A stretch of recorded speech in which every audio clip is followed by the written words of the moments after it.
What I am about to tell you is not a lecture on books. It is an investigation into the architecture of your own anxiety.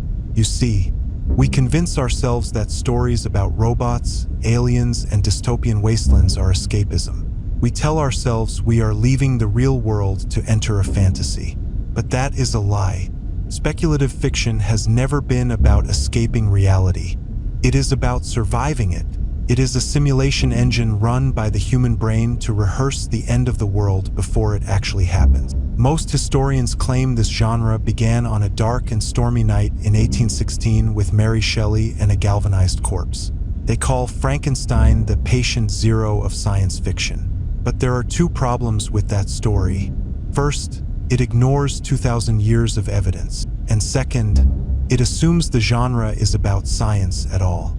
At least, not the way we've been told. So I went down this rabbit hole, and I found something disturbing. If you look at the 2nd century AD, you find a Syrian satirist named Lucian of Samosata. He wrote a text called A True Story.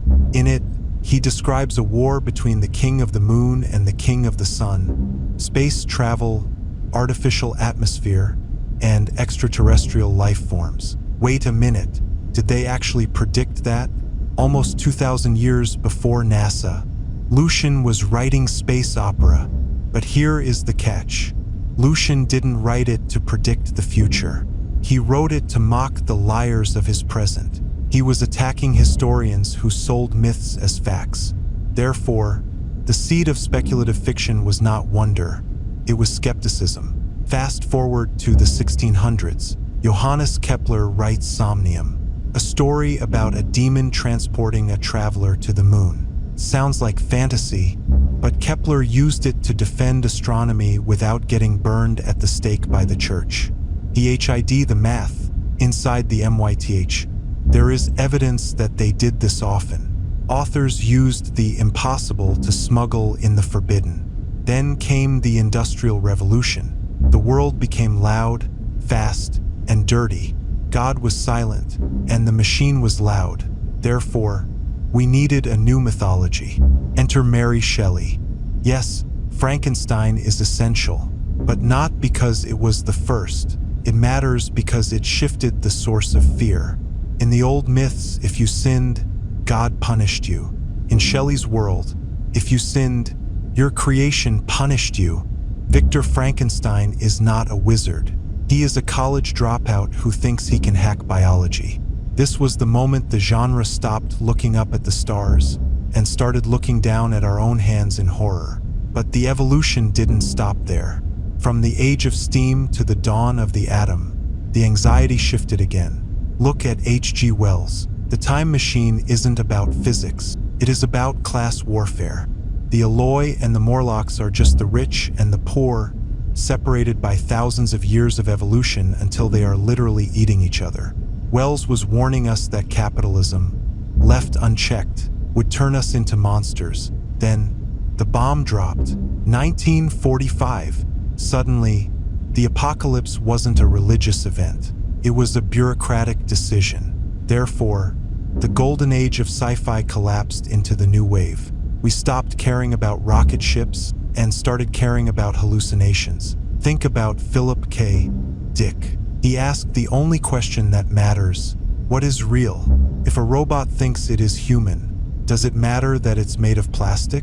If the government can edit your memories, do you have a soul? These weren't adventure stories. They were diagnoses of a schizophrenic society. But why was it written? Because the writers saw the screens taking over.